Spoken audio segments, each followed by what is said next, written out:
Pessoal, muito boa noite. Olha aqui, ó, com quem que eu tô hoje. Boa noite. Gente, hoje a live é pra lá de especial, Love Live Neuroscience, especialíssima, com uma figura que eu tenho certeza que vocês vão se deleitar com a nossa conversa hoje. Alexandra Loras. Acertei, né? Sim, acertou. Que veio falar com a gente sobre diversidade de gênero, diversidade racial, como boa mulher negra que é, né? E o lugar de fala está mais do que garantido, porque quando a gente reúne todas essas condições, a gente pode falar 2 horas sobre o tema, sabia? Facilmente. Veio uma autorização formal para isso. Então, hoje eu tenho a honra de recebê-la aqui na Inédita. Eu tive a oportunidade já 2 vezes de palestrar com ela em eventos, no Conalife, recentemente no evento dentro de uma empresa da AstraZeneca. E a gente tem uma afinidade de ideias e hoje a gente vai falar sobre uma opção de coisas dessas afinidades. E vamos também trazer para vocês uma ideia que a gente precisa de ajuda para alavancar. Então fica por aí, não me abandone, que hoje é papo pesadíssimo de peso no seguinte sentido, coisa importante vai rolar, não é isso? Sim, assim, sempre gostamos de bater papo e vai ser difícil assim, ficar no trecho de tempo que temos assim, planejado. Então, mas sabe qual é a vantagem aqui? Aqui não é uma TV, aqui não entram os patrocinadores, nada acontece. Então, se a gente quiser, vamos fazer igual a gente fez da outra vez que a gente se encontrou, que as duas perderam a hora. Fizemos um bate-papo que durou 3 horas, pelo menos. Então tá aí o pessoal, meu povo entrando. Meu povo é o meu povo da neurociência, gente que gosta de falar sobre comportamento. Tá aí a Débora, que é uma amiga minha de escola, tá lá no Rio de Janeiro. O que você tá fazendo aí? Entrou o Rony, Carol, uma graça. Carol é uma aluna nossa. Tem gente super boa para bater papo com a gente. Pode mandar pergunta, que eu faço as perguntas aqui, tá bom? Nós queremos muito trazer vocês para essa discussão, até porque eu queria começar provocando vocês, tá? Vou começar essa história com uma provocação. Vocês sabem que eu produzo bastante conteúdo, né? Uma coisa que eu faço é produzir bastante conteúdo, porque eu tô sempre postando um negócio novo, eu tô sempre criticando, falando sobre minhas opiniões sobre as coisas. E, vez ou outra, eu trago publicações falando sobre diversidade racial. Eu trago um depoimento, um vídeo, alguma coisa, o pouco que eu conheço, que eu também não sou uma pessoa que é absolutamente engajada, tô querendo ficar cada vez mais, mas eu sempre trago um outro conteúdo. E é curioso, gente, é muito curioso isso. Toda vez que o meu post tem a ver com o tema diversidade racial, despencam as interações na internet. As pessoas, meu povo, não curte, não comenta, quem sabe nem veja. Então, fica já a primeira provocação para vocês. Será que vocês já não operam um grande viés inconsciente de nem querer ouvir falar no tema pelo tamanho da bronca que isso é pra gente? Nós brancos, né? Primeiro dado, que eu fiquei chocada a primeira vez que eu vi a Alexandra falando sobre isso. São Paulo é a cidade que tem mais negros no mundo? No mundo inteiro, depois de Lagos. Tem 3 vezes mais negro em São Paulo que em Salvador, porque em Salvador tem 80% de negros e em São Paulo 40%. Mas em número absolutos tem 6 milhões de pessoas em Salvador e aqui em São Paulo são 25 milhões de pessoas. Então tem 3 vezes mais negros aqui em São Paulo. Eu posso imaginar que, por exemplo, em São Paulo existem mais negros do que em algumas cidades ou alguns países da África. Claro. Tem só Lagos que tem mais negros, mas senão as capitais de cada país da África é menos negros que em São Paulo. Então, vamos aguentar isso na carne agora, porque vem muita história pela frente ainda. Eu queria que você começasse contando pra gente, porque eu não sei se vocês sabem, se vocês acompanham a vida diplomática do país, mas a minha amiga foi ex-consuleza da França. E esse ex merece a gente, obviamente, investigar, né? Por que ex, caríssima? Me conta essa história. Como você era consuleza e por que você e seu esposo não são mais diplomatas? Então, chegamos no Brasil há 5 anos com um cargo diplomático. Eu cheguei aqui ao lado de meu esposo, que era cônsul-geral da França em São Paulo. e ele tem uma carreira de 22 anos de diplomacia. E quando chegamos aqui, o Brasil foi um país que mexeu muito conosco. Foi um país onde encontramos uma inteligência emocional muito forte. E ele me revelou. E de uma certa forma, houve vários episódios onde consegui iniciar ações sobre diversidade racial, sobre o empoderamento da mulher em geral, e onde consegui já poder palpar resultados. E fiquei muito emocionada porque o Brasil tem um síndrome do vira-lata. Então, muitas vezes as pessoas têm como uma forma de olhar para o estrangeiro e os outros países da Europa, dos Estados Unidos, como sendo melhor. Só que a verdade, no Brasil, tem uma produção intelectual, uma produção de pensamento, uma forma de lidar melhor com a transformação das organizações, com a mudança de paradigma, porque o Brasil, por ter sido um país talvez de terceiro mundo, ele aprendeu muitas vezes na sua cultura a se virar e a gerar solidariedade, a gerar projetos para se virar com todas as crises econômicas que esse país passou. Então, o que amo no Brasil é ver o quanto ele é muito flexível. E eu amei como também esse país me acolheu. Claro que experimentei várias vezes e claro que todos os dias também posso passar por observar o racismo dentro desse país, mas não tem só isso, tem também muitas coisas que acho extremamente interessante para minha vida e para eu me envolver num país no qual acredito e no qual assim vejo que tem uma coragem para afrontar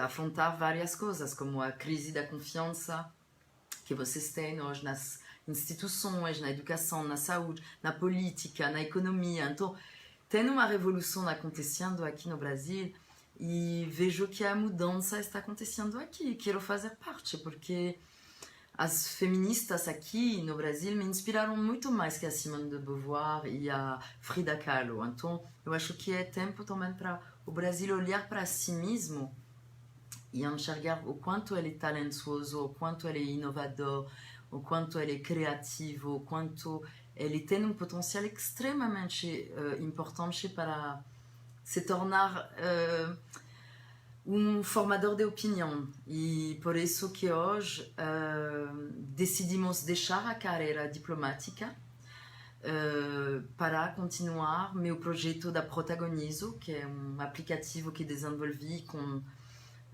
várias pessoas de talento. Então criamos uma startup que é um LinkedIn para afrodescendentes, bilíngue e acadêmicos, para quebrar justamente esse imaginário de que nós negros somos bons para a faxina ou para vender drogas. Então eu acho que hoje é tempo também de mostrar que houve um aumento nas universidades de 350% de negros nesses últimos 10 anos e que hoje existem assim milhares de negros que são formados pela PUC, Mackenzie, USP, FGV e que estão no mercado procurando trabalho com mestrados, com doutorados, sendo bilíngues e até poliglota e não conseguem penetrar as empresas em cargos executivos por mesmo a narrativa da Globo que sempre nos coloca no papel do safado, do criminoso, no papel do incapaz, do analfabeto. Então precisamos quebrar esses clichês. Então desenvolvemos esse aplicativo para mostrar para o mundo que tem milhares de negros acadêmicos e bilíngues no Brasil. E hoje já tivemos 458 negros que foram contratados através de nossa plataforma Protagonizo, com Z. Então baixa ele no Apple Store, no Google Play e divulga para também seus amigos afrodescendentes. E também temos uma parte dentro desse aplicativo que é para impulsionar os empreendedores negros, porque a maioria dos empreendedores no Brasil são negros, porque eles justamente não conseguem ser contratados por empresas, então eles abrem suas próprias empresas para se virar.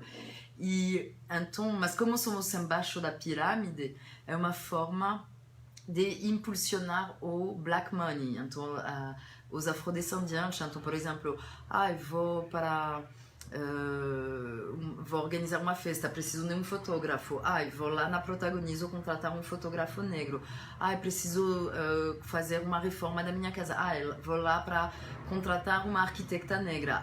Quero preciso de criar uma empresa, vou contratar um advogado ou alguém de contabilidade, um contador, desculpa, negro, para justamente trazer esses 54% de negros na sua vida, porque não é um governo, não são só as cotas, não é algo fora de nós que vai resolver. Eu acho que fazemos toda a parte dessa grande mudança e precisamos entender que se hoje o branco de hoje não é responsável por o que aconteceu um tempo na escravidão, como o alemão de minha geração, que tem assim 40 anos, ele não é responsável por o que aconteceu ontem com Hitler, com o Holocausto.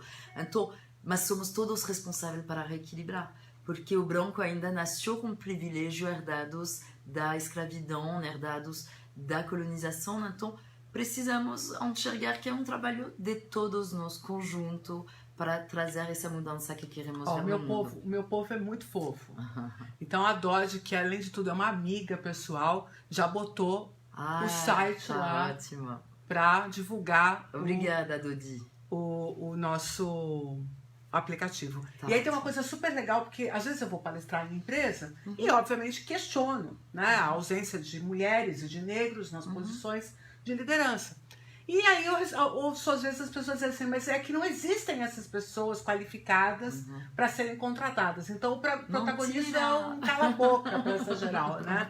Eu gosto dessas coisas assim, tipo, que a gente não vai ficar discutindo, tá aqui, sim, tá aqui. Né?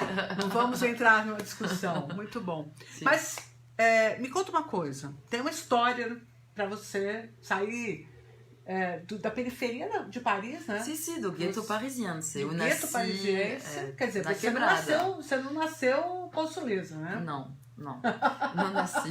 Bem longe dessa narrativa. Não, meu pai era imigrante da Gâmbia, na França. O racismo, na verdade, matou ele. No final da vida dele, era morador de rua, caiu no álcool e foi muito difícil. Então, hoje, não só estou trabalhando nesse domínio, mas tem a ver mesmo com minha história. Minha mãe é francesa, branca, e tive 5 filhos de 4 pais diferentes. Então ela era bem, como dizer, atípica mesmo. E uma feminista, militante, como dizer, sindicalista, comunista. E então ela me ensinou uma narrativa de que ser empreendedora, ter sucesso, ter dinheiro, ter assim, condições, assim, me tornar ou trabalhar, era uma coisa errada. De uma certa forma, essa narrativa ligada... Desencorajava você de... Não, desencorajava, mas ela sempre falava do CEO, do diretor, das pessoas de sucesso estar explorando os outros. Entendi. Então ela era anticapitalista, só que no final eu vejo que na minha militância os espaços de poder e o fato de me empoderar economicamente me ajudou muito a poder ter uma voz que tinha eco. Por isso que hoje vejo muitos militantes nos movimentos que estão anticapitalistas também. Eu acho que é bom ter esses movimentos e acho que a militância ela tem vários viés, não tem receita, porque se tinha uma receita exata, já estaríamos nessa e estaríamos resolvendo, ou já resolvidos. Mas não tem receita. Eu acho que todo tipo de militância é necessário, tanto na favela que na classe A. Agora, eu vejo que muitos militantes têm raciocínios ou mecanismos herdados da escravidão e da colonização, falando de que assim, o capitalismo é um veneno. Ok, pode ser que é um veneno, só que para resolver algo já dentro desse sistema poderoso, precisamos hackear ele. Então, eu prefiro ser uma hacker social e sair de minha favela chique de Paris e chegar aqui e conseguir, por exemplo, desenvolver uma plataforma, escrever um livro sobre inventores negros, escrever um livro Até o livro dos inventores, você não Sim, trouxe? eu trouxe. Não, isso aqui é a coisa mais linda do mundo, Então. gente do céu, olha isso. Sim. E até, então, trouxe para você. Ah, é meu? Claro. Não acredito, gente, Sim. me dei bem. Sim. E tem tanto conteúdo bacana dentro desse livro. E tem os brasileiros, né? Claro, Cadê os brasileiros? Sim, tem vários brasileiros. Tem, assim... Deixa eu mostrar a capa pra eles. Assim, Tem que fazer igual o Jô gênios da Soares, humanidade. ó. Sim. Olha aí, eu dando uma de Jô Soares aqui. Pronto. Então, tem inventores, por exemplo, você sabia que a geladeira foi inventada por um negro? Não. Que também, então, Frederick McKinney-Jones, o marca-passo também foi inventado por um negro. A antena parabólica, o celular, então tem tudo lá dentro, tem prêmios Nobel negros e vários cientistas brasileiros. A gente tem uma história no Brasil de uns engenheiros. Sim, o André Rebouça, e seu irmão, o Teodoro tem uma Sampaio. ponte, a maior ponte antes da Rio-Niterói, que é ali na divisa do São Paulo com Mato Grosso, foi projetada por negros, né? E a gente não conhece essa Oscar história. Freire. É uma rua nomeada depois de um negro. Oscar Freire, que é a avenida mais chique de São Paulo, era um negro, Oscar Freire. Oscar Freire era negro. Sim. Teodoro Sampaio, André Oscar Rebouça, Freire era negro. Sim, era negro. Então, Mas por que foi homenageado? Então, qual a história dele? Então, ele não foi um inventor, então eu não tenho tudo na minha cabeça, mas convido vocês a colocar o link da Wikipedia do Oscar Freire para os amiguinhos que estão assistindo agora. Assim vamos dormir mais inteligente hoje à noite. Sim. Dó, isso é uma tarefa para você. Descobre pra gente, escreve aí quem foi Oscar Freire, porque agora eu fiquei curiosa. Então, obviamente tem negros potentes, Claro, e que sempre sempre teve, né? Por que então nós não conseguimos romper com a barreira do preconceito apenas por essas experiências? Então, tem uma construção um pouco longa de contar, mas vou tentar resumir.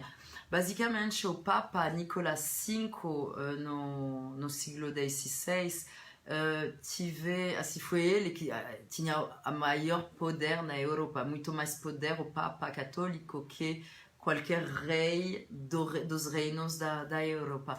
Então foi ele que validou a escravidão e que validou o fato de poder inferiorizar e explorar os negros, e tive todo um trabalho da Igreja Católica para desconstruir toda a sabedoria, tecnologia, inovação africana para poder validar essa inferiorização, então para poder dizer que o negro não tinha alma.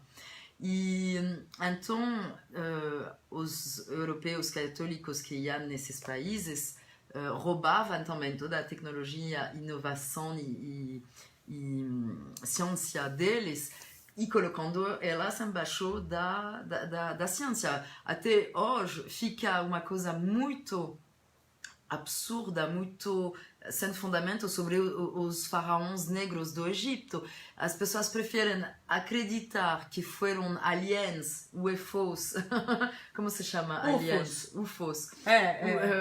Sim. Extraterrestres que criaram as pirâmides, que de assumir que foram negros. Oscar Freire foi um médico. Ok, foi um médico, Oscar Freire, tá. Muito bom, muito obrigada. E merci, Rita. E então, basicamente, foi interessante ver que tem toda uma narrativa que inferioriza o negro justamente para o eurocentrismo prevalecer e ficar também os vitoriosos contando a história deles para validar e justificar também todos esses séculos de opressão. Só que hoje estamos numa nova narrativa onde não queremos mais ter medo do outro, enxergar o outro como sendo uma pessoa com uma cultura diferente, mas inferiorizada hoje, através das redes sociais, da internet, do fato de nós ser a primeira geração realmente a poder viajar, como viajamos assim ao redor do mundo e nos enxergar mesmo que o outro não é perigoso, o outro é diferente, mas a diferença é uma riqueza. Eu sou muito contra a igualdade. Por quê? É polêmico isso. Sou contra a igualdade porque não acredito que nascemos iguais. E não acredito nessa igualdade republicana que sempre quisemos defender, que somos todos iguais, blá blá blá. Ok, no meu imaginário, talvez no mundo dos ossinhos carinhosos, são todos iguais. Mas você é do país que ensinou isso pro mundo. Sim, e por isso está tudo errado no meu país. Está tudo errado. Meu país tem um marketing de país dos direitos humanos e somos, acho que, um dos piores sobre essa questão. Estamos deixando milhares de negros e árabes morrendo no mar Mediterrâneo, refugiados que estão chegando e falando, ai, não vi, eles morreram, não vi. Não, só que nós estamos prestando assistência quando somos, na verdade, o segundo país a produzir mais armas do mundo, a França, só que comunicamos sobre Champagne, Chanel, Torre Eiffel. Então, é outra narrativa, que é como a democracia racial no Brasil, é o marketing de vocês, mas é também uma farsa. Mas, para voltar sobre a igualdade, sou contra a igualdade porque acho que durante séculos tentamos, desde 1789, falar sobre igualdade e escrevimos mesmo a Constituição de liberdade, igualdade, fraternidade naquela época onde ainda tinha escravidão até 1840. Então, realmente, o que é essa igualdade? E hoje estamos nessa narrativa do ser humano igual ao homem branco. E realmente, para mim, ser igual a esse eurocentrismo, eu acho errado. Eu acho que precisamos hoje honrar as diferenças de cada povo, como os europeus, como os africanos, como os índios, como os americanos original. Então, basicamente, as pessoas que são contra cotas, não é cool ser contra cotas. Ser contra cotas é como querer guardar, porque quando o branco chegou no Brasil, ele pegou 100% das cotas e ficou assim até hoje. Hoje falamos de cotas, mas não existe cotas no Brasil. Vai existir um dia cotas no Brasil quando a USP vai abrir 54% de suas vagas para negros. Esse é cota. A cota tem a ver com a raiz latina de porcentagem. Então, até ter 54% de cotas para negros na USP, não é cota, são gotinhas de ações afirmativas, gotinhas de diversidade étnico-racial. Mas estamos muito longe de reparar também esses 400 anos de escravidão, porque para mim não parou, em 1880 não parou.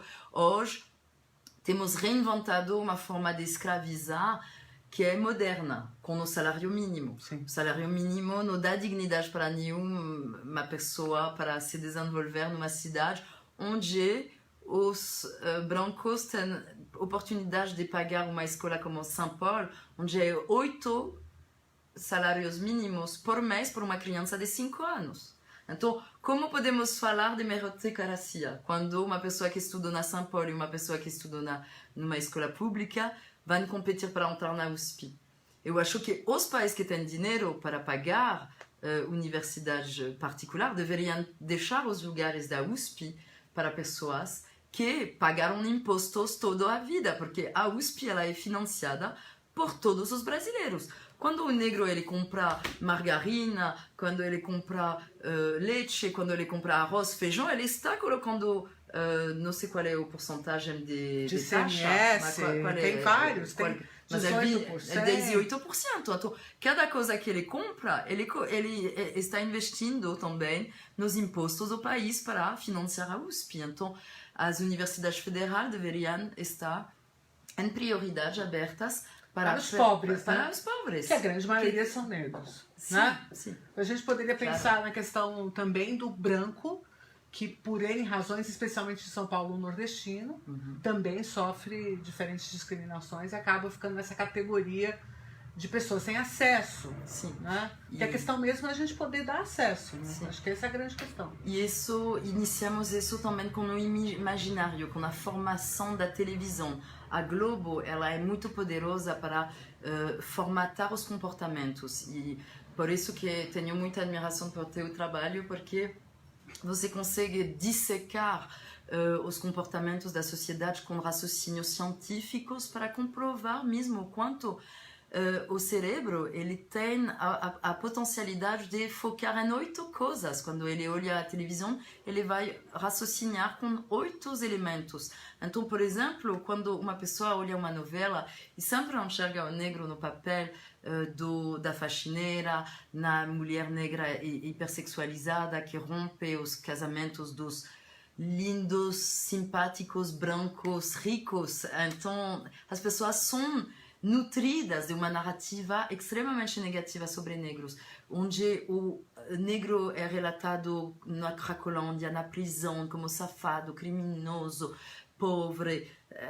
A verdade, a novela... Ou aquela cota única. Sim, de um negro, advogado, uma de uma juíza. Ok. Isso que não é suficiente. Temos 54% de negros no Brasil. Então, a novela, os roteiristas, primeiro deveríamos tirar todos os roteiristas homens brancos da Globo e deixar entrar feministas, negras e brancas para escrever outra narrativa, para empoderar a mulher, para empoderar os negros, para empoderar todas essas maiorias que são consideradas como minorias. Tem 52% de mulheres e 54% de negros no Brasil. Então, por que sempre deixamos uma outra voz falar para nós? Temos que escrever nossas próprias histórias. Eu quero que você comente, por favor, aquilo que a gente falava agora há pouco sobre essa novela nova, O Segundo Sol. Ai. Porque é uma novela que está rolando em Salvador, com 84% de negros, e não tem, né? 80% de negros em Salvador. 80% de negros em Salvador, né? Escutei outro número, 54, mas... Não, 80, né? Sim, sim. Mas é porque muito provavelmente também você tenha que fazer uma ginástica, mesmo sendo multilingüe, você apanha também, eu falando português rápido do jeito que eu falo, né? Vamos guardar as proporções, não é? Então, a novela O Segundo Sol devia ter famílias inteiras negras, histórias de negros, e os brancos deveriam ser aqueles gato pingado que existem em Salvador, né? Sim. Por que a Globo não encara isso? O que você acha? Então, eu acho genial, a verdade, acho genial a Globo fazer ainda esse grande erro, porque por fazer esse grande erro, ela mostra o quanto ela está atrasada. E pelo menos eleva o debate. O governo pediu para ela ajustar a diversidade étnico-racial dentro dessa novela rapidamente e colocou assim uma obrigação para eles agora. Se eles não tivessem feito esse erro, talvez estaríamos ainda na narrativa meio complexa, onde tem gotinhas de negros e onde não avança. Agora, eles cometeram um erro enorme, que é criar uma novela numa narrativa de Salvador, na Bahia, com 44 atores e 40 são brancos. E 4 são negros, e é tipo os clichês mais asquerosos que tem, do patrão que estuprou, como foi o caso durante séculos, estuprou a empregada e teve um filho, uma filha. Então, é muito bom a Globo ter errado, tão basicamente, porque ela mostra e revela o quanto o racismo brasileiro é nada velado. Eu realmente né? eu acho que tem uma narrativa, um imaginário para muitos brasileiros de que o racismo ele é velado, mas a apartheid, a segregação no Brasil, ela é evidente. A apartheid da favela com os outros bairros, a favela ela foi criada por negros que tiveram que se virar depois da escravidão, que tiveram que implementar um urbanismo, arquitetura genial para se virar, do nada.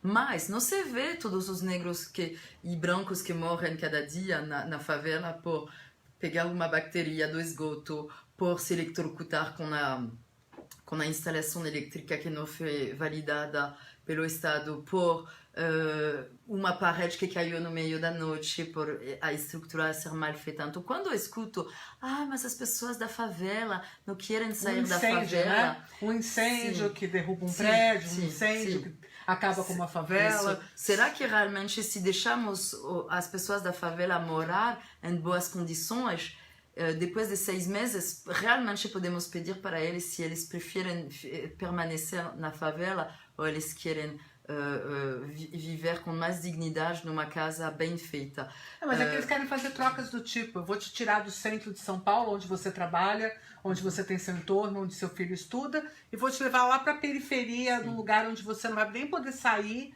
porque não tem transporte público, e lá, lá você vai morar bem. Quer dizer, as trocas propostas são muito cruéis, né? Sim.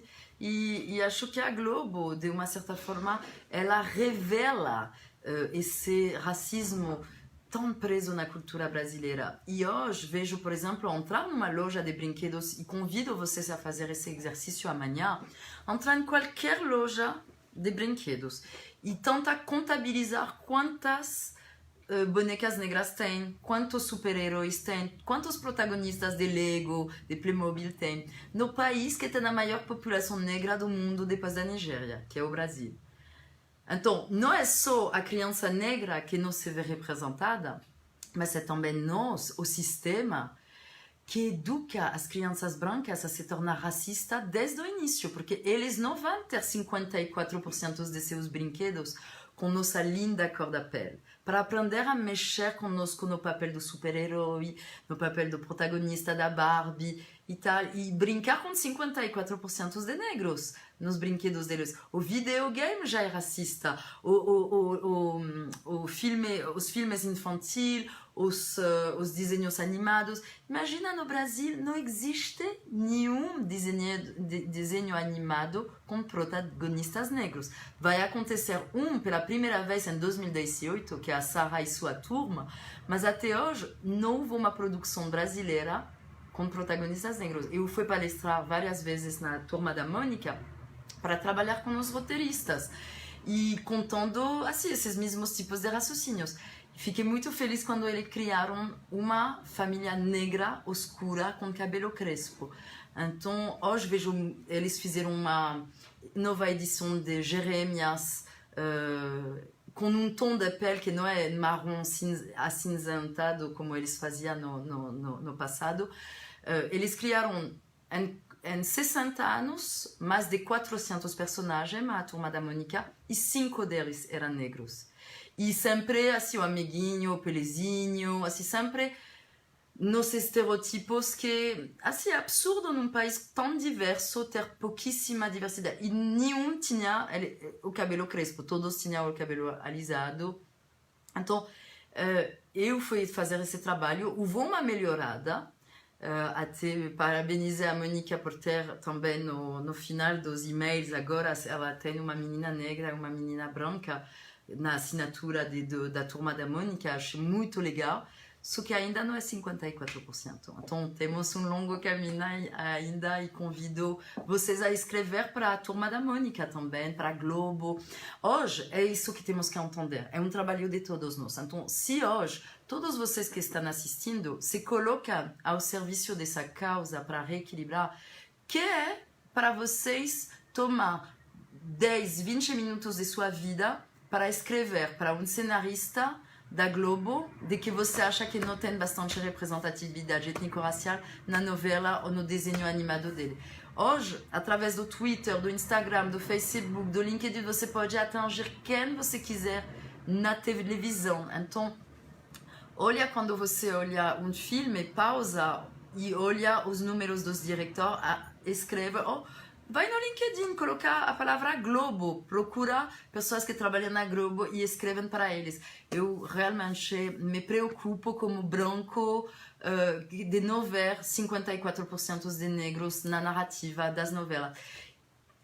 o primeiro mensagem vai ser ignorado, o segundo também. Só que a partir do sétimo mensagem, como a Carla, que é uma professora incrível sobre neurociência, me ensinou sobre o fato de que o cérebro, a partir de ser estimulado várias vezes sobre o mesmo tema, ele valida essas novas crenças como verdade e não mais como coisas polêmicas. Então, a partir de 7 vezes que validamos uma ideia, ela é implementada como verdade. Por isso que contou com sua ajuda para ajudar a causa. A Débora me pergunta, o que é isso em relação à neurociência, cara? Então, Dé, seguinte, um pouco isso que a Laura acabou de comentar. A gente precisa criar essas experiências. A gente precisa fazer com que as experiências sejam vividas, seja pelas crianças, pelos adultos. Eu já me reportei aqui com vocês como descendente de italianos e com uma cultura absolutamente racista. Então, eu não me aproximo naturalmente da questão do racismo. Eu me aproximo de propósito, como uma forma de compensar a experiência negativa que eu tive na infância. É de propósito isso. É uma ação diretiva, afirmativa, para ajudar a modificar a crença. Então, isso vai acabar afetando a todos, porque cada um de nós é minoria em algum lugar, de alguma forma. Cada um de nós é oprimido, seja porque não é igual àquele grupo. Quando a gente fala da aceitação, a gente fala da aceitação de mulheres ou de negros, ou mesmo como a Carol, que é mãe de um menino que tem paralisia cerebral. Quando a gente amplia a questão da aceitação e da experiência, a gente descobre o valor da diferença. Eu, depois de véia, fui ter a experiência de conviver quase que diariamente com uma criança, nesse caso um jovem, com muitos... Dá pra ver aqui, ó. Se você quiser acompanhar, você vê aqui com mais... É melhor aqui embaixo. Tá. Aqui, ó. Você consegue acompanhar. Ah, voltou. Não, tudo bem. Era então, assim você tem uma capacidade de ir moldando suas experiências e sua emocionalidade até você considerar aquilo natural. É disso que nós estamos falando, né? Então, veja que coisa importante que a gente vai fazer agora, e nós vamos chamar vocês para acompanhar a gente nisso. Tá pronta? Então tá bom. Você não quer mostrar primeiro esse livro aqui, que eu achei a coisa mais fofa do mundo? Sim, então desenvolvimos agora um livro que se chama A Pequena Princesa. Pegamos a história do Pequeno Príncipe do Saint-Exupéry e mudamos essa história com uma narrativa feminista e do empoderamento das crianças negras através de, assim, vários personagens diversos, para mesmo colocar personagens que não têm muita chance de ser protagonistas de história numa narrativa que empodera as crianças. Então, ela pula de planeta em planeta e chega num planeta também onde está tudo invertido, onde são os homens que engravidam, são eles que não têm poder econômico. Então, são reflexões assim para elevar o debate também sobre nossa sociedade e ajudar as crianças a pensar, a se perguntar mesmo, já desde muito jovem, assim, sobre como nossa sociedade funciona. Porque vejo já meu filho, que tem 6 anos, ele já tem raciocínios machista e racista. E não importa o quanto ele tem uma mãe militante, ativista, o sistema que ele vê é muito maior do que eu. Eu, por exemplo, sou contra armas, bem pacifista, nunca quis comprar ou levar nenhuma arma na minha casa. Só que meu filho, ele só fala de guerras, de matar o mal, assim que o herói vai matar não sei o quê, e os dragões que explodem, e os dinossauros. Então, a narrativa é muito violenta para os meninos, dos desenhos animados, dos videogames e tal. Não dá para eu cortar ele desse mundo real. Então, para mim, eu estou mesmo olhando para meu filho como uma pesquisa antropológica, de ver o quanto ele está, de uma certa forma, empoderado sobre certas questões, mas também onde eu preciso achar as chaves para ele ter uma consciência mais respeitosa do outro. E gostaria de falar uma coisa também para você que perguntou o que tem a ver com a neurociência. Gostaria, todos vocês, as pessoas que estão assistindo, e tem bastantes pessoas, tenta analisar, realmente trazendo sua inteligência emocional lá no coração. Quantos namorados negros você já teve? Quantas namoradas negras você já teve? Quantos amigos negros você já tive ou tem hoje? Quantos negros você trabalha, assim, quantos negros trabalham com você? Aonde eles estão na sociedade? Eles estão numa posição inferior, superior, igual com você? Quantos negros estudaram na sua escola? Quantos negros estudaram com você na universidade? Quantos professores negros você teve? Tenta calcular isso e ver aonde você conseguiu achar 54% de negros. Então, a parte da neurociência naquele assunto é justamente para comprovar o quanto somos formatados por uma sociedade extremamente patriarcal, machista e racista. Então, como podemos esperar dela criar indivíduos que não são? Quando olhamos para o VAC, o Bolsonaro, falando ele é o racista, ele é o machista, ele... Não, temos que já iniciar da gente. Entender que o preconceito, o machismo, o patriarcalismo okay, está dentro de todos nós, porque somos bombardeados o tempo todo por a mesma narrativa, extremamente preconceituosa. Então, é já dentro da gente que precisamos olhar aonde nasce nosso preconceito e como podemos mudar isso e nos empoderar para sair desse imaginário e dessa narrativa com novas referências. Bom, então, pessoal, eu aproveito que a gente está aqui, que vocês entenderam a questão, que vocês têm a chance agora de compreender por um outro olhar. É muito bom quando a gente ouve alguém que efetivamente está no seu lugar de fala, alguém que sabe do que está falando, alguém que sentiu na pele. Se vocês tiverem a oportunidade de ouvir mais sobre a Lória, sobre a história de vida dela, ela tem várias ações aí, de palestras, de mídia. Ela teve uma exposição recentemente que está acontecendo agora. Está acontecendo agora. Quer dar o endereço? É lá no Centro Cultural, né? No Espaço Cultural do Banco do Uruguai, na Paulista. Então, se você colocar Banco do Uruguai, Espaço Uruguai, você vai achar um endereço certo na Paulista e vocês podem ir todos os dias até o dia 6 de junho. Vou fazer uma palestra dia 23, várias palestras, na verdade, entre 14 da tarde e 18 da tarde. Então, a tarde toda no dia 23. 23. Então vocês vão ter a oportunidade de ouvir mais sobre isso. E é gratuito. Show.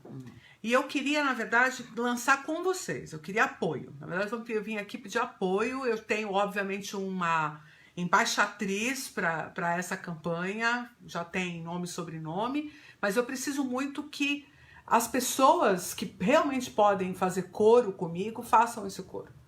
Então, a nossa campanha vai... não sei se vocês sabem, mas a ONU tem uma campanha que é a campanha He for She. Ele para elas, né? Ou eles para elas. Essa campanha He for She, ela fala justamente do apoio dos homens, do masculino, às causas feministas. Retirando das causas feministas a pecha de mimimi, de coitadismo, de vitimismo ou de contrária à meritocracia, quer dizer, para liberar as mulheres dessa pecha de que elas são histéricas e estão apenas querendo ocupar um espaço que elas já têm e que, qual foi a parte que vocês não entenderam, que nós já estamos no século XXI, sabendo que isso não é verdade, sabendo que a condição machista ainda graça largamente. Eu mesmo sou palestrante mulher e por isso recebo menos convites e as minhas propostas financeiras também são mais baixas que os meus colegas palestrantes homens. Isso é conhecido, é fato. Uhum. E assim, num lugar onde você não tem mais questão de gênero, né? Porque o palestrante já é um indivíduo que ele chegou num ponto onde ele tem o que falar. E se ele tem o que falar, não interessa se ele é homem ou se ele é mulher, né? Ele tem o seu o seu discurso é um discurso importante para ser ouvido e não interessa o gênero dele. Então o Reforchi é sucesso, a ONU patrocina, todo mundo, tem vários homens engajados e tudo mais. E eu queria iniciar com vocês aqui hoje, pedir o apoio de vocês, para a gente começar timidamente uma hashtag nova nas redes sociais. White for Black.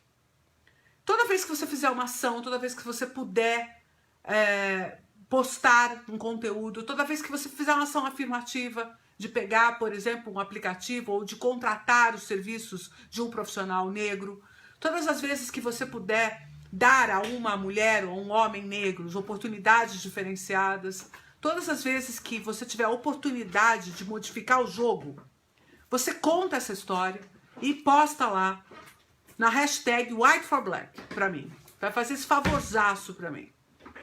Você vai, todas as ações afirmativas que você puder fazer por essa causa, nem que sejam 4 pessoas que vão começar a fazer isso, nós já vamos começar a fazer um barulhinho. E vocês vão espalhar. Se esse vídeo aqui seguir a norma da Love Live, ele vai chegar perto de umas 2.000, 3.000 visualizações. Se ele for do tipo meus conteúdos sobre diversidade racial, vai dar menos um pouco, mas quem sabe a gente consegue impactar.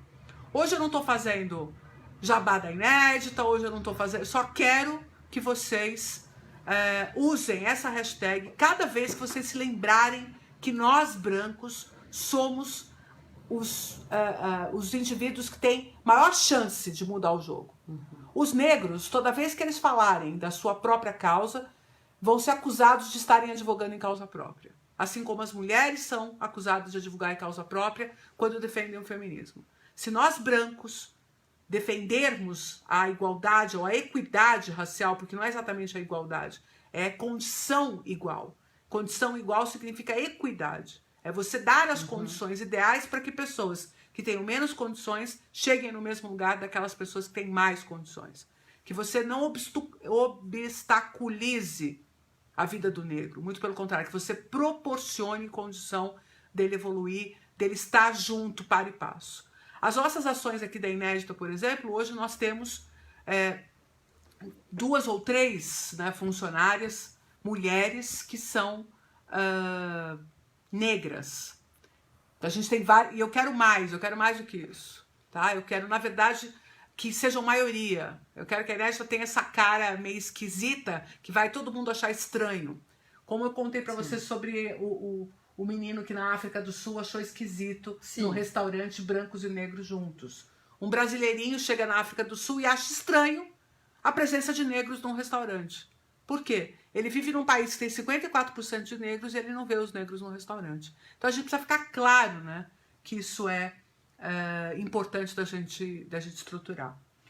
Acho o endereço Achar aqui, Avenida Paulista 1776. Isso, ó. parabéns. Colocar aqui, tá aqui. Tá, e espero que vocês possam prestigiar o trabalho da Alexandra Loras, da exposição. Eu não vou contar, não vou dar... vou mostrar um pouco. Vai mostrar? Vou Então mostrar mostra. porque justamente como são teus seguidores, eu acho muito bom nós poder pedir para eles se eles acham uma boa ideia nosso projeto. Ok. Então, nessa dinâmica do White for Black que a Carla achou, esse novo hashtag que achou sensacional, meu trabalho na exposição é levar as pessoas a entender sobre democracia racial, colorindo todas as pessoas de poder da política e celebridade internacional e brasileira de negros. Então, aqui tem a rainha da Inglaterra, aqui tem a Ana Maria Braga. Ela tá ótima. Aqui Ela tá parecida com você. tem a Fátima Bernardes também. E, então, o que estamos tentando fazer é mostrar, se o Doria fosse negro, você votaria por ele? Onde está nosso preconceito? Se a Dilma Rousseff fosse negra, você ainda, quando você olha para essa mulher, você consegue ver uma ex-presidenta? Ou você vê uma faxineira ou uma mulher pobre da favela? Onde está nosso próprio preconceito? Cadê o viés inconsciente que Sim. te Então, faz aqui ler, né?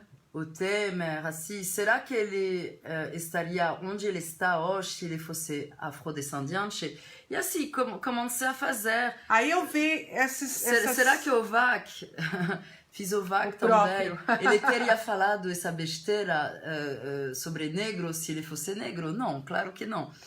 Bom, talvez sim, mas eu acho que seria mais dúvida. Será que o Silvio Santos estaria no lugar onde ele está, de destaque, se ele fosse negro? Então, estamos tentando Mas vocês questionar. sabem, né, pessoal, que no passado, quando no teatro, quando na Broadway, era necessário se fazer personagens negros, era tão difícil dar espaço para os negros que nem atores eles podiam ser. Então, o que aconteceu? Os atores brancos se pintavam para atuar como personagens negros. E Sempre aí, no papel de inferiorizar o negro, no papel do bebado, no papel do idiota, no papel do estúpido. Então, o blackface teatral era sempre uma narrativa muito pejorativa para o negro. E eram artistas brancos racistas fazendo isso. então, eu já tive a vontade, em outras ocasiões, de pintar o meu rosto em homenagem. Quando foi o Dia da Consciência Negra, eu cheguei a falar para vocês sobre isso.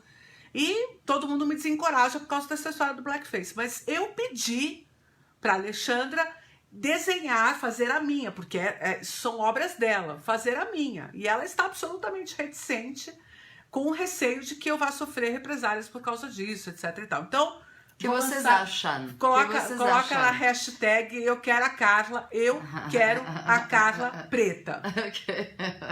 Então, em função de sua participação, vamos decidir se fazemos esse White for Black dessa forma, porque realmente o que estamos tentando fazer é colocar, por exemplo, quando fiz a Gisele Bündchen de preta, com cabelo crespo, é também para questionar, será que ela teria o sucesso que ela tem de maneira internacional se ela tivesse nascido de forma negra, com pele negra e com cabelo crespo? Olha lá, já consegui a primeira. Então, e não é um blackface, porque primeiro não sou branca, não sou então sou negra, então é meu lugar de fala, é meu lugar de mesmo de atuação, de poder tratar da negritude, porque é minha realidade. Então, como artistas negra, a verdade, já tive 40 artistas brancos e negros que já fizeram esse tipo de dinâmica, colocando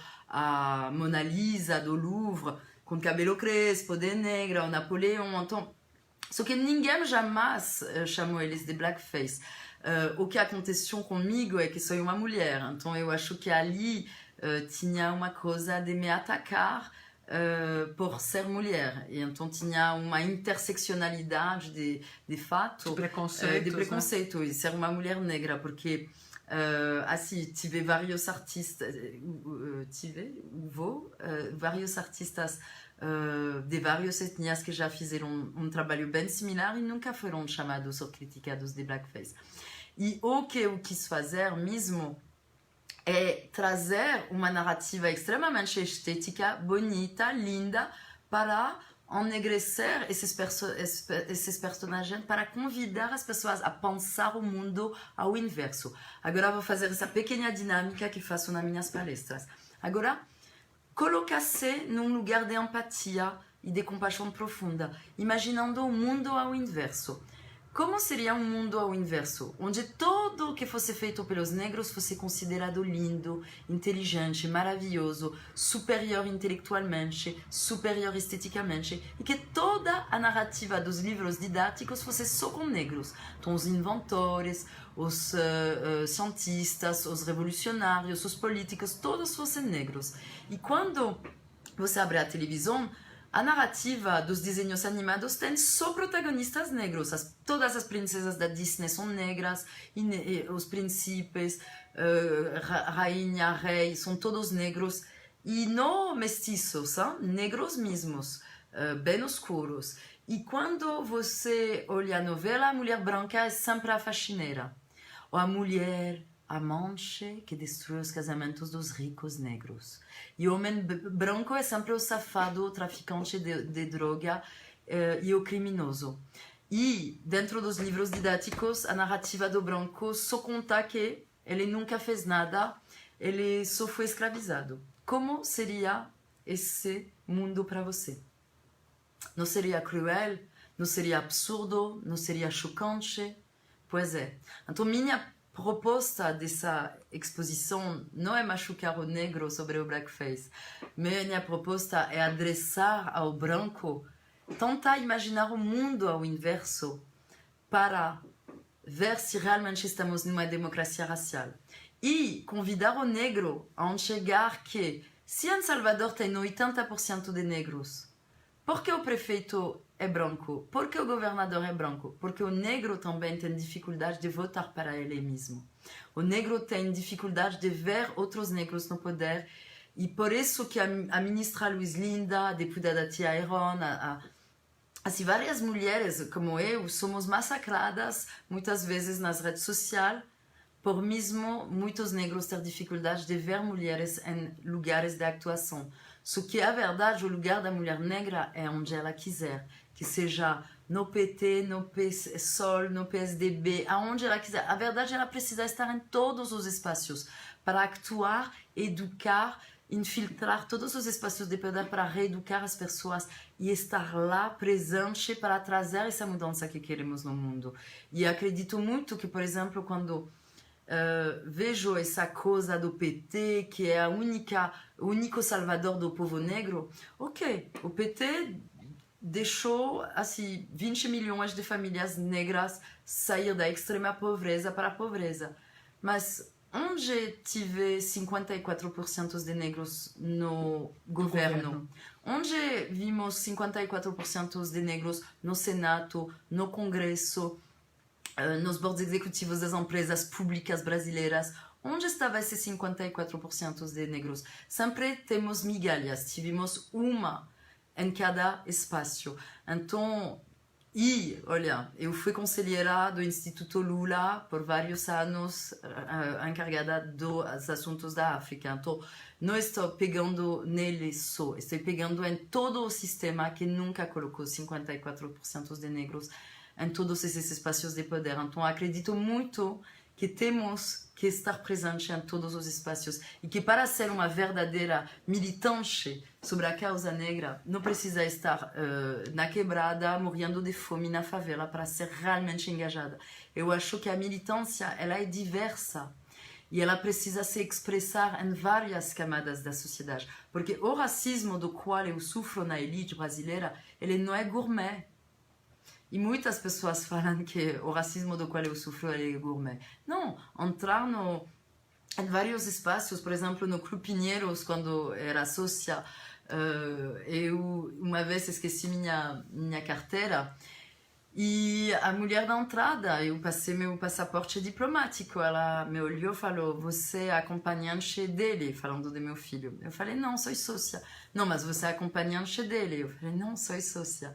E ela olhou por 3 minutos, e 3 minutos é longo, nas carteiras de babá, porque ela não podia me enxergar como sócia do Clube Pinheiros. Igual as pessoas me olhavam torto lá, como se eu não estivesse respeitando as regras por não me vestir de branco, porque poderia só ser babá lá de uma criança. Então, igual quando eu recebia na residência consular mais de 6.000 pessoas por ano, eu assim, tinha o protocolo francês que fazia a questão de eu ficar na entrada da residência para dar a bem-vinda aos convidados. Quantas vezes pessoas entraram direto falando: moça, guarda meu casaco? E não... Assim, eu produzida de Gloria Coelho, tinha meu cabelo alisado naquela época ainda. Hoje, por não ser mais consuleza, raspei, porque adoro esse look. Que então posso ser menos convencional. Mas assim, eu acho que realmente eu passei por várias humilhações e passo ainda, todos os dias. Então, para mim, o racismo ele não é velado. Só que eu acredito muito que o Brasil, por ter uma inteligência emocional muito maior que a velha Europa, onde o racismo se expressa de forma tão forte que a consequência de nosso racismo na França se expressa com o terrorismo.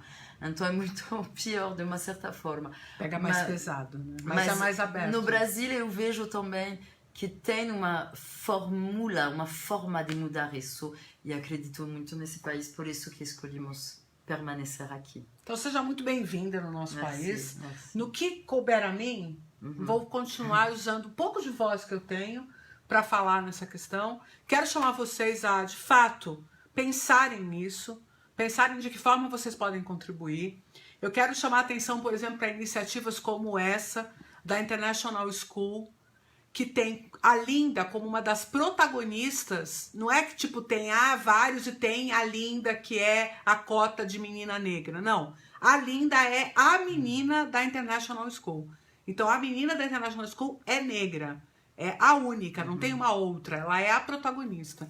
Então isso é muito importante que a gente dê voz a empresas que percebam isso na sua essência. A International School me garantiu que tem ações afirmativas da maior qualidade, tanto para a questão de gênero, como para a questão de diversidade racial, como para a questão de opção sexual. Eles têm várias ações afirmativas, então um beijo, um abraço para o pessoal da International School que me cedeu a Linda, porque a Linda não sai por aí andando e eu tenho a minha própria Linda para fazer parte da campanha White for Black com a gente. E acho que podemos também nos envolver em todas as escolas do Brasil, onde temos nossos filhos, para pedir para eles dar umas 5 ou 10 bolsas para crianças negras, que podem ser os filhos ou filhas dos empregados que trabalham, que são babás para várias pessoas da escola.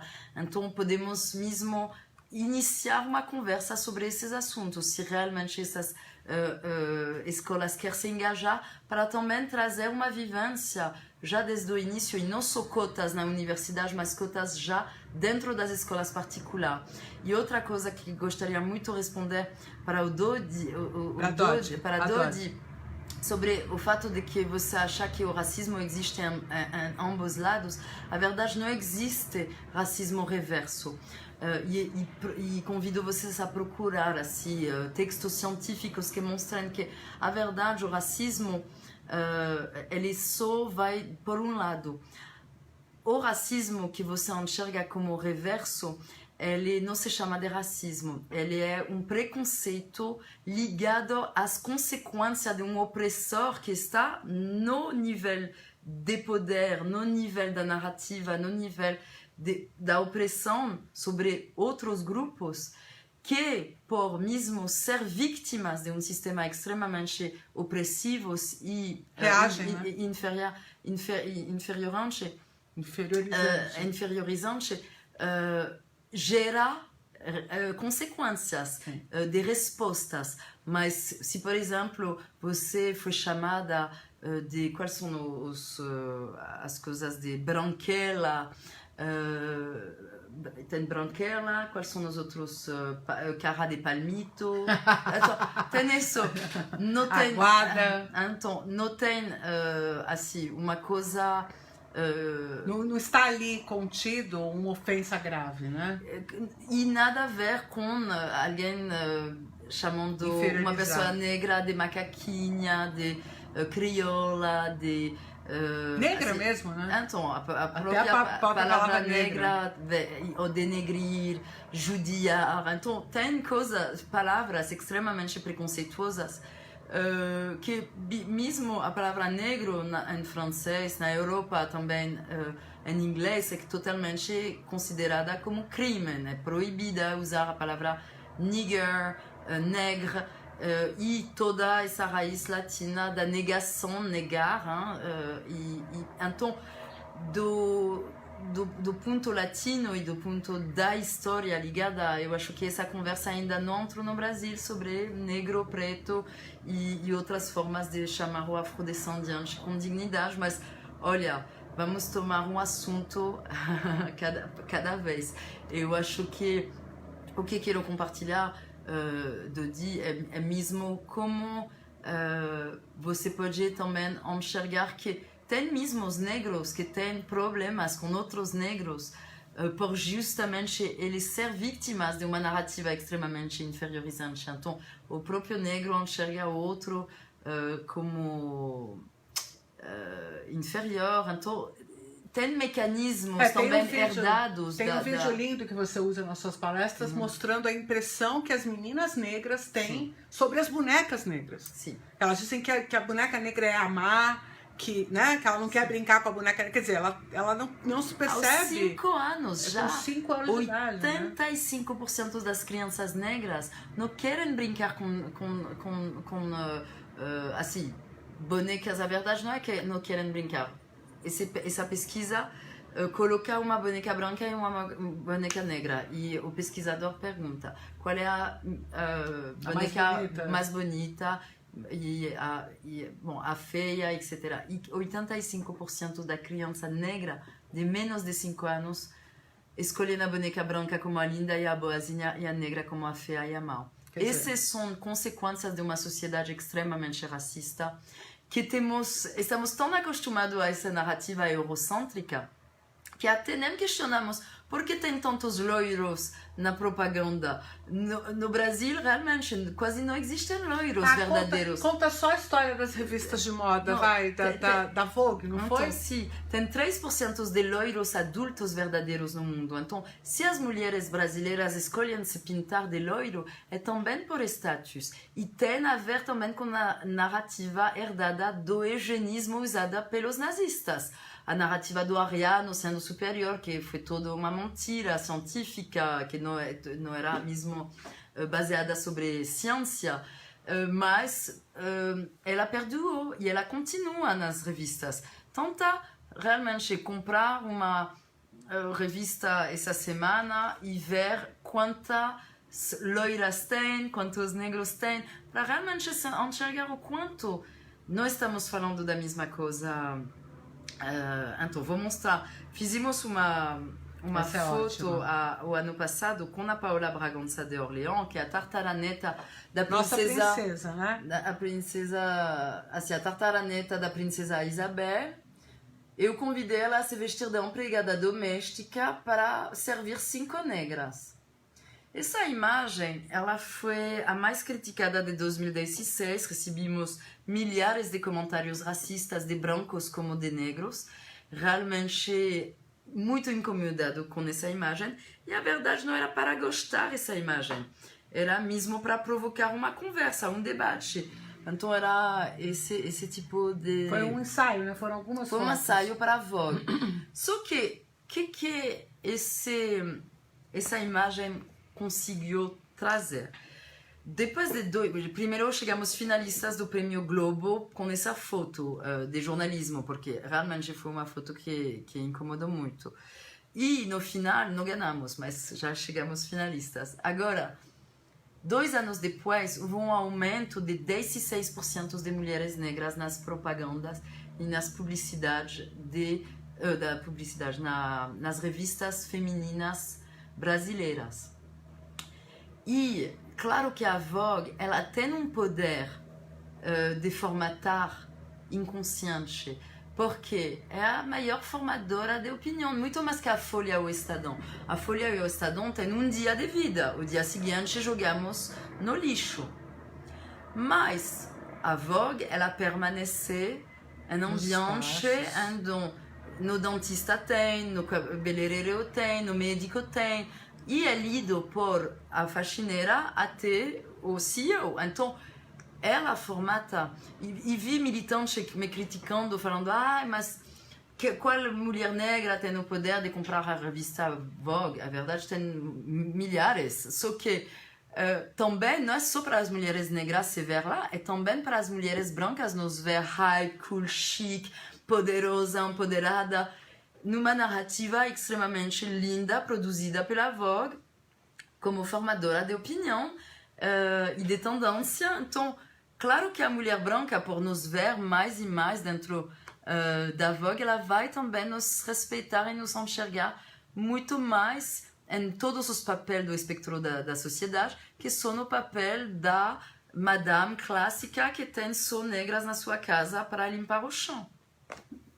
Então, era uma provocação e fiquei muito feliz de ver o resultado e de ver o quanto minhas amigas jornalistas, todas as ações que fizemos dentro das redações para conscientizar e também empoderar as pessoas com argumentos para elas também poder se posicionar dentro das redações para justamente bater o punho na mesa falando, gente, estamos num país com uma maioria de negros, assim, precisamos refletir sobre como colocar mais representatividade e estar mais justo com na coisa que mais acreditamos, é essa pseudo-democracia ou igualdade. O fato é que se a gente imagina que existem poucos espaços de felicidade, nós vamos querer ocupar esses espaços e levar os nossos a ocuparem esses espaços.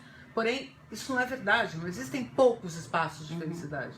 Todas as pessoas que são vivas têm a possibilidade de construírem uma vida harmônica. Sim. Então, quando você tem uma vida harmônica, você não rouba de mim a minha vida harmônica. Claro. E se a gente pensar nisso de uma forma abrangente, democrática, solidária, empática, a gente percebe que o valor vai se espalhando e que a gente consegue dominar. E, em última análise, gente, é muito simples. Se nós tivermos 54% a mais de pessoas produtivas consumindo, economicamente ativas, é a chance que a gente tem de fazer o país dar a grande virada. Nós temos o potencial represado, assim como o potencial feminino. Sim. Existem já as pessoas, a gente não precisa criar essas pessoas. Se você for hoje na Europa, a Europa precisa ou absorver os imigrantes que estão chegando, ou estimular a natalidade, o que seria praticamente impossível para eles nesse momento. Ou parar de oprimir e de roubar todo o dinheiro dentro da África. Sim. E de criar guerras e conflitos Exato. Conflitos geopolíticos para poder invadir espaços que têm muito petróleo, exato. urânio, quer dizer, a gente tem água, que eu acho que é mais importante que petróleo, a gente tem água, mas a gente tem petróleo também, a gente tem fontes renováveis de energia, a gente tem vento, a gente tem sol e a gente tem gente. E parte dessa gente, 54% dessa gente, é gente preta e precisa de poder para poder fazer valer a sua existência. É só isso que nós estamos falando. É só disso. Tem também a questão do feminino, que toda hora eu bato nessa tecla, mas hoje eu guardei, especialmente por causa da minha amiga, esse espaço para a gente discutir isso. E eu acho que vocês precisam levar essa discussão para os lugares onde vocês têm voz. Vocês brancos, ok? Eu não estou falando para as outras pessoas pretas, os outros negros. Estou falando para os brancos. É white for black. É gente como eu, descendente de italiano, descendente de espanhol, que geralmente é muito racista, mas que tem poder nas empresas, tem poder nas academias, tem poder na mídia, tem espaço de fala. Por favor, se expressem, ok? Sim. Último comentário. Minha amiga Dodi ficou muito chique em francês. Não, e quando... Dodi. Dodi.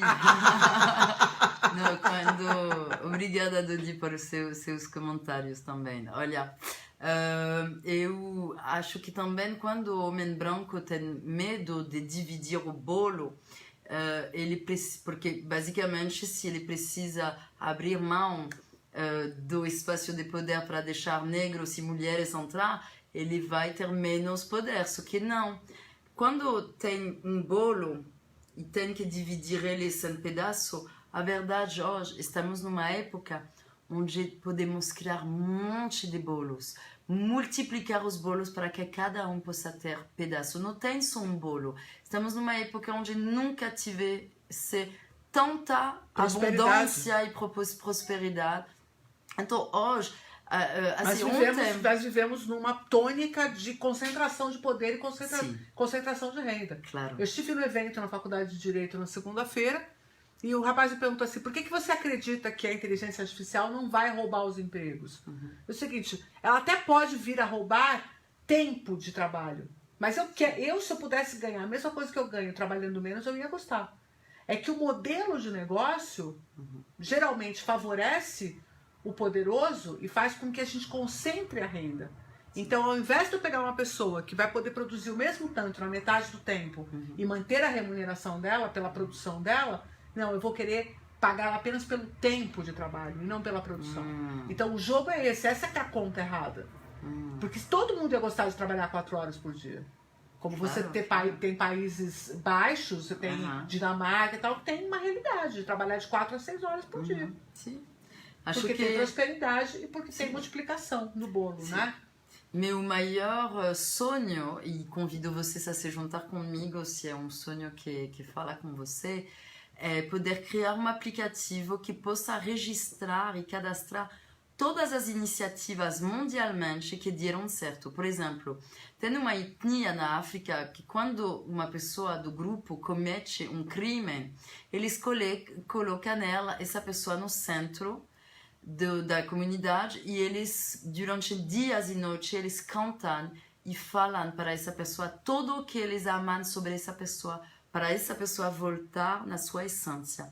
Tem outras prisões na Suécia onde assim os presos são soltos numa ilha onde tem casas com arte contemporânea, é muito lindo, então estão em reação. Eu acho que nós temos também um sistema extremamente agressivo onde, em vez de trazer mudança nas pessoas que foram agressivas, ficamos ainda mais agressivas com prisões que fazem que eles saiam ainda pior que como entraram.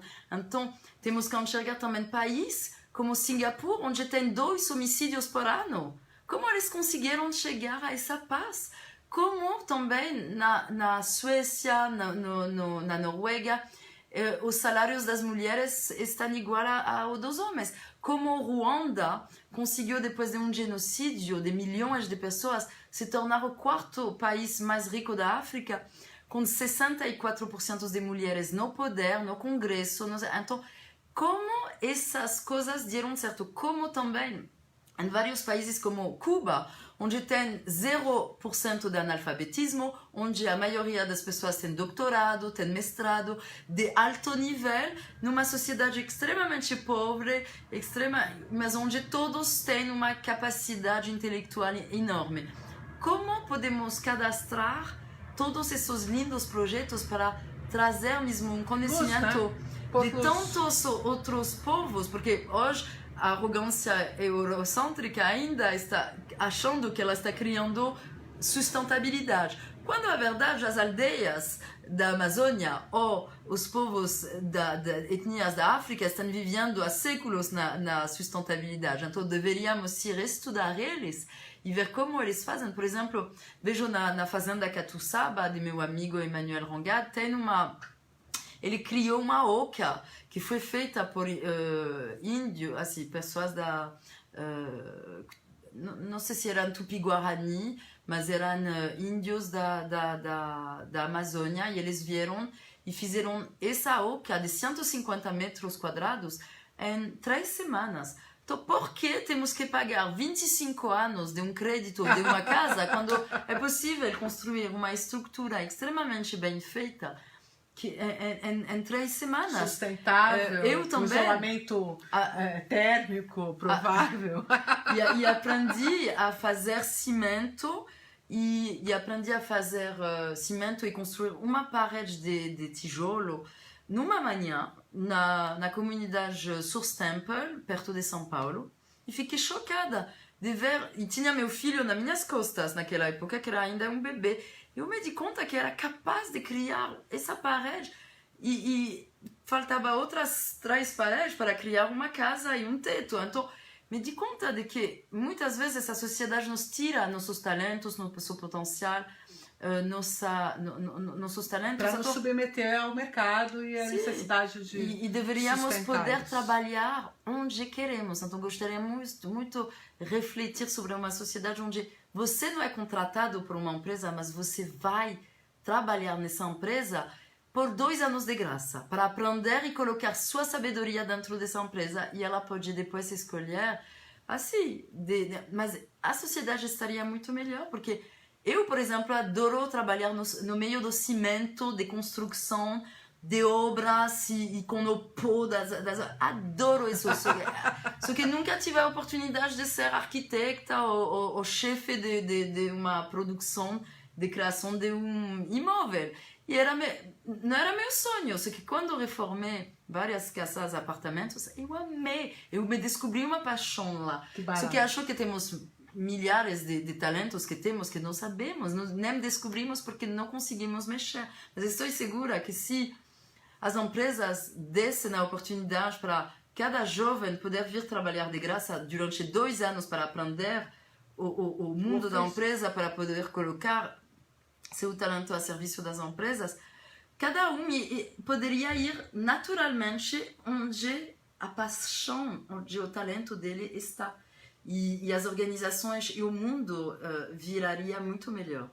Eu acho que precisamos pensar de não mudar o mundo, mas mudar de mundo, reinventar ele todo, porque ele está sendo feito em cima da colonização, da escravidão, de toda uma do patriarcalismo, tentando resolver em cima de algo totalmente errado. Gente, é assim, ó. A live ia ter 20 minutos, tem 1h20. Só que a gente ganhou 1h20 de presente, né? Pra gente ver e rever e ir retirando as coisas que a gente precisa reforçar, que a gente precisa ouvir de novo, que a gente precisa refletir e levar para tudo quanto é lado. Eu sei que vocês gostaram. A minha amiga Dodge tá enlouquecida, o Fernando atrasou o lanche das crianças. Gente, mas é mais do que isso. Eu não quero que vocês simplesmente desliguem agora e mudem a página. Por favor, é White for Black. Vamos nos engajar naquilo que a gente puder. Que seja para falar para uma pessoa sobre a posição dela, sobre a condição dela e como que ela tem que se posicionar. Que seja para falar para um grupo, que seja para você incluir isso na sua aula, você que é professor, que seja para você incluir esse discurso na escola dos seus filhos, na reunião, no jantar dos seus amigos. Fale sobre isso. Você vai parecer no começo meio doido, mas à medida que a gente começar a falar, vai aumentar a audiência. E, por insistência, a gente vai conseguir ouvir, fazer a nossa voz ser ouvida. Eu não sei nem como te agradecer a sua presença aqui na Inédita. Você fez uma coisa incrível pra gente aqui, fez uma coisa incrível pro meu povo. Eles fazem assim mesmo, eles assistem depois, tem um monte de visualização, as pessoas vão comentar sobre isso por aí e vão te seguir. Acompanhe o trabalho dela, acompanhe as exposições, acompanhe os textos, acompanhe tudo que ela faz. Ela é uma palestrante incrível, ela faz isso nas empresas e conta tudo isso. E a Dodge, ela quer saber onde que ela acha o livro Pequena Princesa. Então, dia 23, lá na Galeria de Arte, no Espaço Cultural do Banco Uruguai, vou fazer uma venda dela, porque a verdade ela é uma edição que fizemos sozinhos, sem editora, então estamos procurando uma edição editora independente. E vocês podem vir comprar uns 10 se vocês quiserem e também vender depois na escola, sabe? Ou já é muito e... Mas o importante é irem até lá privilegiar, né? Sim, fazer o trabalho da exposição, conhecer o trabalho dela. A Dodge é de descendência uruguaia. Sim. Então ela já adorou, genial, que é o espaço genial, do Banco Uruguai. Tá, já achou tudo lindo. Eu acho, inclusive, que ela tá até meio apaixonada por você nesse momento. Porque ela fez tantos comentários. A Dodge é a madrinha do meu filho. Que interessante. É minha irmã, praticamente. Tá bom. Mas assim... White for Black, a Cibele, ó. Ok, genial. Cibele, você conheceu ela aqui. Ok. A Cibele daqui. White for Black. Gente. E assim, como o Gandhi falava, tá mesmo, já tá gritando lá, enlouquecida. Seja a mudança que você quer ver no mundo. Isso aí. E é um trabalho de todos nós. Muito obrigada. Eu acho Muito que obrigada. estamos no início de uma bela parceira. Com certeza. E Obrigada, você me convenceu de fazer o meu canal YouTube, ou de fazer lives, assim. E eu quero ser convidada para fazer uma live no seu canal do YouTube. Claro. White for Black. Gente, por favor. Merci beaucoup, merci, ma chérie. Beijo, tchau, fui.